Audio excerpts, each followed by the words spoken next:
Hindi tinipid sa gata at talab na talab ang anghang. Primera klaseng ginataang kohol mga bossing, diskartehan natin yan.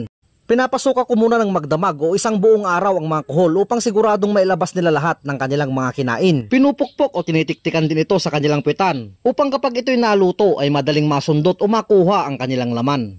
Para sa unang proseso, pakukuluan ko muna sa luya at tanglad ang mga nalinisan kong kohol. At bubudburan ko rin yan ng asin. Mabisa ang parang yan upang mawala ang lansa at matanggal ang hindi kaaya-ayang amoy. Hayaan lamang itong kumulo sa loob ng 3 hanggang 5 minuto, tsaka ito hanguin.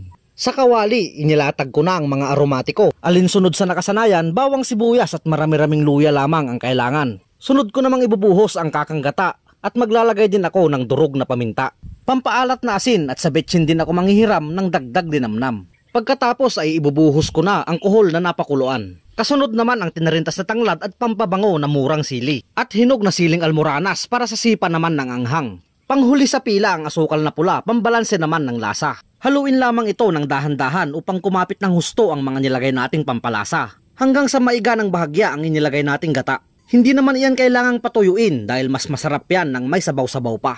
Ganun lang kasimple mga bossing, masarap yan, 100% maniwala ka. Luto na po mga bossing ang ating primera klaseng ginataang kohol. Pang ulam o pang pulutan, ikaw na ang bahala.